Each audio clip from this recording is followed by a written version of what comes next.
तो दोस्तों नमस्कार। एग्रीकल्चर स्टडी सेंटर में स्वागत है। एग्रीकल्चर से रिलेटेड वीडियो पाने के लिए हमारे चैनल को सब्सक्राइब कर लीजिए और बेल आइकन को ऑन कर लीजिए, जिससे आने वाली वीडियो की नोटिफिकेशन आसानी से आप तक पहुंचती रहे। कृषि उत्पाद में काष्ठ के हल यानी लकड़ी के हल के स्थान पर इस्पात के हलों का उपयोग किसका एक उदाहरण है? पूंजी बढ़ाने वाली और प्रौद्योगिकी की प्रगति। गन्ने का उचित एवं लाभप्रद कीमत, जिसको FRP कहते हैं, इसका अनुमोदन कौन करता है? इसका अनुमोदन किया जाता है आर्थिक मामलों की मंत्रिमंडलीय समिति ने। अभी हाल ही में एक एग्जाम में ये पूछा गया था। प्रच्छन्न बेरोजगारी का सामान्य अर्थ क्या होता है? श्रमिक की सीमांत उत्पादकता शून्य है। और उसका उदाहरण क्या है?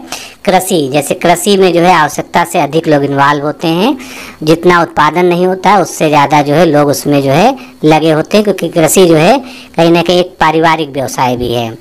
केंद्र सरकार ने राष्ट्रीय फ्लोर लेवल न्यूनतम मजदूरी यानी national floor level minimum wages को बढ़ाकर कितना कर दिया गया है? तो जो 2019 से बढ़ाया गया था उसके अनुसार 178 रुपये प्रतिदिन कर दिया गया है। भारत में मृदा अपक्षय समस्या वेदिका कृषि वनोन्मूलन उष्णकटिबंधीय जलवायु में से किससे संबंधित है? तो मृदा अपक्षय की जो समस्या है ये वनों के उन्मूलन से संबंधित है। बृहत मैदान के पुराने जलोढ़ मिट्टी को क्या कहते हैं? बांगर कहते हैं। पुरानी जलोढ़ को बांगर कहते हैं और नवीन जलोढ़ को क्या कहते हैं? भाबर कहते हैं। भारत में किस मृदा का सर्वाधिक क्षेत्रफल पाया जाता है? जलोढ़ मृदा का। मृत्तिकामयी, अत्यधिक लसलसी, अपारगम्य और सूखने पर फटने वाली गुणों से युक्त मिट्टी कौन सी होती है? काली मिट्टी। कैलिफोर्निया के वैज्ञानिक और नोन के अनुसार पौधों के लिए कुल 16 तत्व आवश्यक होते हैं, जिनको हम क्या कहते हैं? इसेंशियल प्लांट न्यूट्रिएंट्स या एलिमेंट्स कहते हैं। तो 16 माने गए थे पहले, लेकिन अब कुल संख्या इनकी 18 हो गई है। तो वो कौन से 2 आवश्यक तत्व हैं जो बढ़ा दिए गए हैं? महत्वपूर्ण क्वेश्चन है। 17वां तत्व जो है इसमें सोडियम शामिल कर लिया गया है, 18वां जो है इसमें कोबाल्ट कर लिया गया है। बांगर तथा खादर मृदाएं किस पोषक तत्व से समृद्ध होती हैं? तो इनमें पोटास और चूना की अधिकता होती है। चाय, कॉफ़ी, रबर और काजू की खेती के लिए कौन सी मृदा उत्तम मानी जाती है? लैटराइट मिट्टी। क्रॉप लॉगिंग किसके परीक्षण की एक विधि है? फसल उत्पादन हेतु पौधों की पोषण आवश्यकताओं को जानने के लिए पादप विश्लेषण की एक विधि है।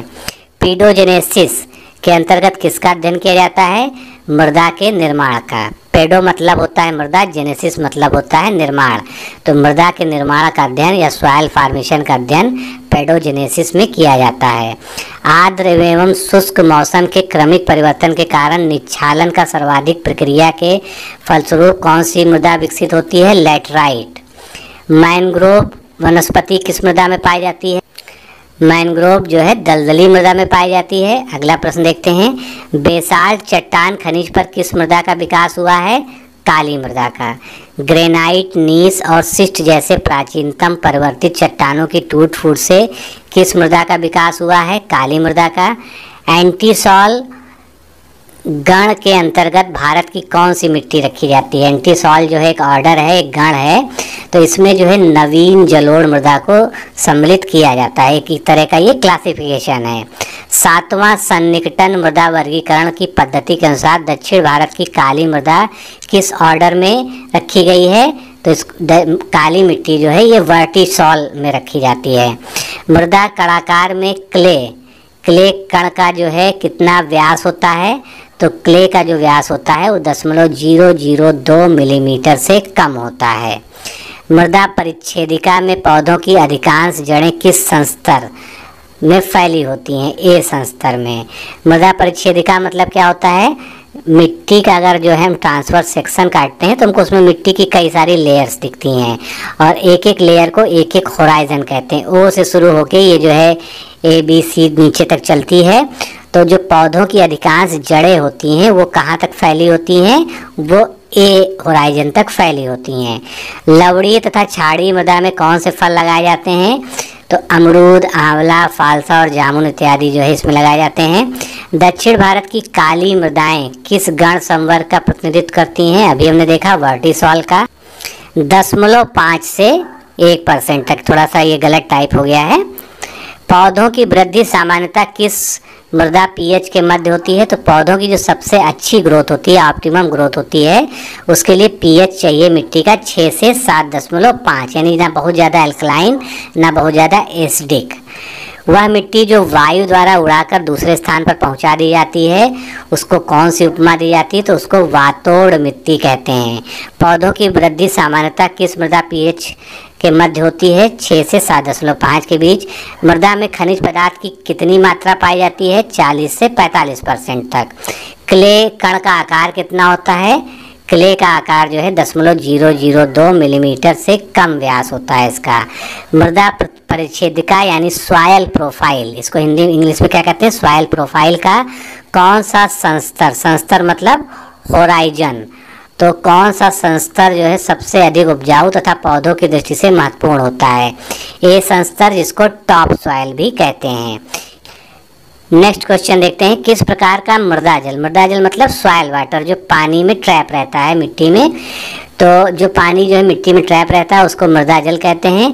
पौधों के पोष दृष्टिकोण से उपयोगी होता है, तो इसको क्या कहते हैं? केशिका जल यानी कैपिलरी वाटर। जब मिट्टी होती है तो ज़मीन के नीचे जो है मिट्टी में कई सारी जो है कैपिलरीज बन जाती हैं, केशिका बन जाती हैं, तो इसी में जो वाटर होता है वो जो है पौधों के विकास के लिए, उनके पोषण के लिए आवश्यक होता है, या यूँ कह लीजिए कि पौधे जो है इसी पानी का सबसे अच्छा उपयोग कर पाते हैं। किस प्रकार की मृदा में कार्बनिक पदार्थ की मात्रा सर्वाधिक पाई जाती है? पीट मृदा में। औसत रूप से मृदा में कार्बन नाइट्रोजन का अनुपात कितना होता है? 10 या 12:1, यानी 10:1 या 12:1। पौधों के लिए आवश्यक सूक्ष्म पोषक तत्व की वर्तमान में कितनी मानी जाती हैं? तो ये कुल 9 सूक्ष्म पोषक तत्व हैं, माइक्रो एलिमेंट्स हैं। Manganese, copper, zinc, cobalt, chlorine, sodium, iron, molybdenum और बोरान। पौधों के लिए सभी पोषक तत्व प्राप्त होते हैं किससे? मिट्टी में जो ह्यूमस होता है उससे। मुख्य पोषक तत्व नाइट्रोजन पौधों में कितना प्रतिशत भाग बनाता है? 1 से 3% तक। दलहनों में वायुमंडलीय नाइट्रोजन के स्थिरीकरण हेतु यानी नाइट्रोजन फिक्सेशन के लिए किस सूक्ष्म तत्व, किस माइक्रो एलिमेंट की सर्वाधिक आवश्यकता होती है? मॉलिब्डेनम की। बहुत महत्वपूर्ण कोई प्रश्न है ये। फास्फोरस, पोटेशियम, नाइट्रोजन और कार्बन में से प्रोटीन के संश्लेषण के लिए कौन सा तत्व आवश्यक है? नाइट्रोजन। गोबर गैस का प्रमुख दहनशील गैस मीथेन लगभग कितना प्रतिशत होता है? 50 से 60%। धान के खेत में जैव उर्वरक के तौर पर सर्वाधिक उपयुक्त जैव उर्वरक कौन सा है? अजोला है। भारत में अवनालिका अपर्दन से सर्वाधिक प्रभावित कौन सा क्षेत्र है? अवनालिका अपर्दन यानी कैपिलरी इरोजन, तो कौन सा क्षेत्र है ये? मालवा का पठार। भारत में किस प्रदेश में ऊसर मृदाओं का क्षेत्रफल सर्वाधिक है? तो उत्तर प्रदेश में ऊसर मृदाएं सर्वाधिक पाई जाती है। 1.2 मिलियन हेक्टेयर लगभग यहाँ पर मिट्टी जो है ये क्षेत्रफल के हिसाब से ऊसर है। अब उर्वरक और उनमें नाइट्रेट का प्रतिशत कितना होता है देख लेते हैं। अमोनियम सल्फेट में 20.5%, सोडियम नाइट्रेट में 16%, कैल्शियम अमोनियम नाइट्रेट में 25% और यूरिया में 46%। तो ये बहुत महत्वपूर्ण है, इसको याद रखिएगा। आगे चलते हैं। मृदा में अघुलनशील फास्फोरस को घुलनशील बनाने में उपयोगी जीवाणु किस वर्ग के होते हैं? स्यूडोमोनास वर्ग के। अमोनियम सल्फेट, डीएपी, जिप्सम तथा बिना बुझा चूना में क्षारीय मृदा का उपचार करने के लिए, क्षारीय मृदा को सुधारने के लिए किसका प्रयोग करते हैं हम? जिप्सम का प्रयोग करते हैं। अब पोषक पदार्थों के प्रकार हैं और उनकी संज्ञा क्या है? तो पोटास युक्त उर्वरक को काइनाइट कहते हैं, नाइट्रोजन युक्त उर्वरक यूरिया है, भारी कार्बनिक खाद कौन सी है? FYM है, और हल्की कार्बनिक खाद कौन सी है? बॉन मील है। आगे चलते हैं।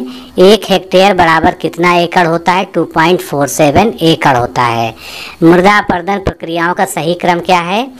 तो सबसे पहले अपुष्परण अपर्दन होता है, फिर अपर्दन होता है परत वाला, उसके बाद रिल अपर्दन होता है, फिर अवनालिका अपर्दन होता है। अवनालिका अपर्दन इसमें सबसे ज़्यादा खतरनाक होता है।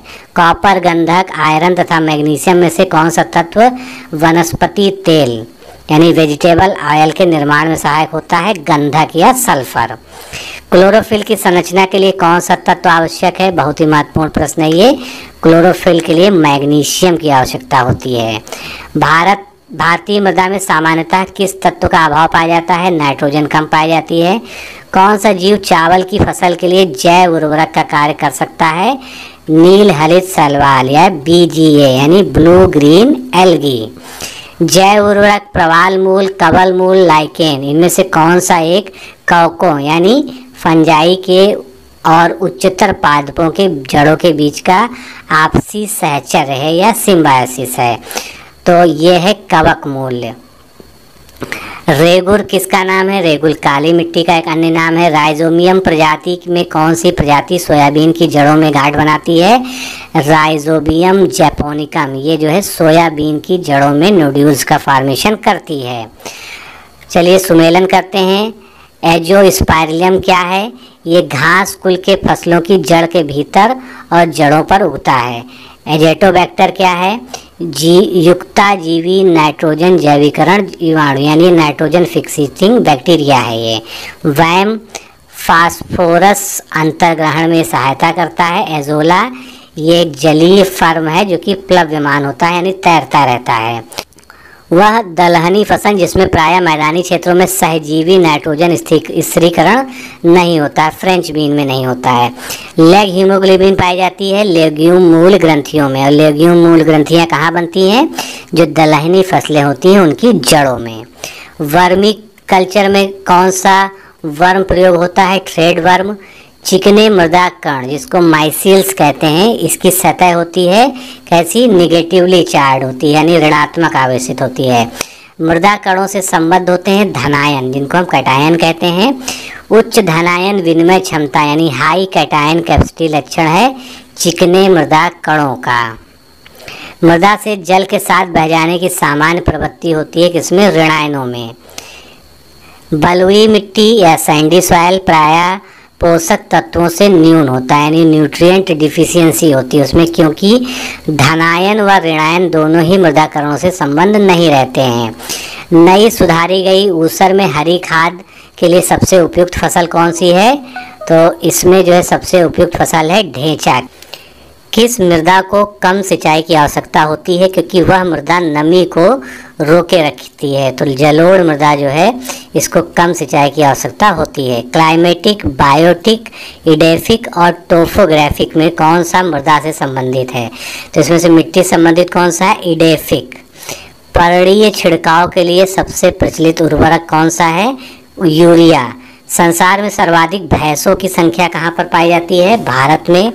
भारत के संपूर्ण दूध उत्पादन में सर्वाधिक योगदान किस संवर्ग के पशु का है? भैंस का। संतुलित आहार के निमित्त एक व्यक्ति को प्रतिदिन कितना दूध लेने की संस्तुति की गई है? 226 ग्राम प्रतिदिन दूध लेना चाहिए। भारत में मृदा संरक्षण के अंतर्गत निम्नलिखित पद्धतियां प्रचलित है। कौन सी? क्रॉप रोटेशन जिसको सस्यावर्तन कहते हैं, बालू की बाढ़, सैंड फेंसेस और विंड ब्रेक्स। नीले हरे शैवाल यानी ब्लू ग्रीन एल्गी की कुछ जातियों को अधोलिखित विशेषता उन्हें जैविक खाद के रूप में वर्धित करने में सहायक होती है, क्योंकि जो है ब्लू ग्रीन एल्गी जो होती हैं ये जैविक खाद के रूप में प्रयोग की जाती हैं। तो उनमें एक ऐसी क्रियाविधि होती है जो वायुमंडलीय नाइट्रोजन को एक ऐसे नए रूप में परिवर्तित कर देती हैं जिससे फसल के पौधे आसानी से ग्रहण कर सकते हैं। आगे चलते हैं।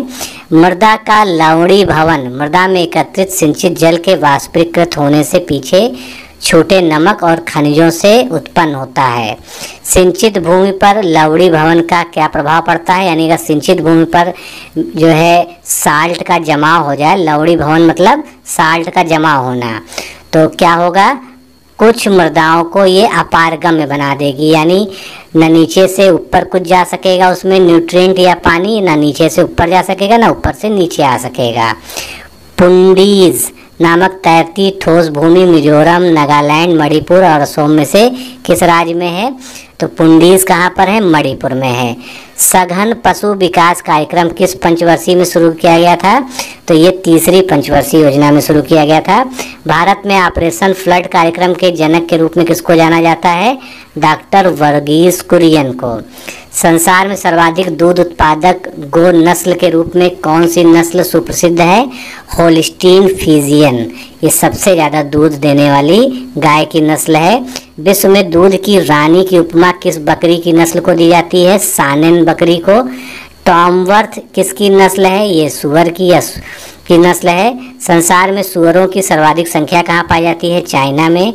बकरी की गर्भावधि कितने दिन की होती है? 150 दिन की। Cornish, white leghorn, Minorca, Basra में से विश्व का सर्वाधिक अंडा उत्पादक मुर्गी की नस्ल कौन सी है? White leg horn. सर्वाधिक वसा की मात्रा किस नस्ल की भैंस में के दूध में मिलती है? भदावरी भैंस की। मछली मांस, बकरी मांस, दूध तथा अंडा में से किसका जैविक मूल्य सर्वाधिक होता है? तो जैविक मूल्य सर्वाधिक होता है अंडे का। मैरिनो नामक प्रजाति से सबसे ज़्यादा ऊन प्राप्त होता है। ये प्रजाति किस पशु की है? ये जो है भेड़ की है। घी क्या है? घी एक बकरी का जो है वैरायटी है। बकरी की ऊन के लिए सुप्रसिद्ध नस्ल कौन सी है? पश्मीना। सुप्रसिद्ध अंगोरा ऊन किससे प्राप्त किया जाता है? अंगोरा ऊन जो है खरगोश के बाल से बनाया जाता है। भारत की सर्वाधिक दूध देने वाली बकरी की नस्ल है जमुना पारी। राष्ट्रीय ऊंट अनुसंधान संस्थान कहाँ पर स्थित है? ये बीकानेर में स्थित है। डागर बैंक क्या है? डागर बैंक जो है उत्तरी सागर में स्थित है और ये जो है एक प्रसिद्ध मछली पकड़ने के लिए एक प्रसिद्ध तट है। यहाँ पर मछलियों की जो है बहुत ज़्यादा मात्रा पाई जाती है। विश्व में रेशम का प्रचलन सर्वप्रथम कहाँ माना जाता है? चीन में। मधु में कौन सी शर्करा यानी कौन सी शुगर पाई जाती है? तो मधु में या शहद में ग्लूकोज व फ्रक्टोज पाई जाती है। भारतीय गाय की जो नस्ल सबसे ज़्यादा दूध देती है उसका नाम है साहिवाल। समुद्री झींगा जिसको लॉबस्टर कहते हैं, तो समुद्री झींगा एरेक्निड क्रस्टेशियन कीट एवं मिलियोपैडा में से किस एक वर्ग का जीव है? तो ये किस क्लास में आता है? ये क्रस्टेशियन में। वीडियो को लाइक कीजिए, दोस्तों के साथ शेयर कीजिए, चैनल को सब्सक्राइब कर लीजिए जिससे आने वाली नोटिफिकेशन आसानी से आप तक पहुंचती रहे।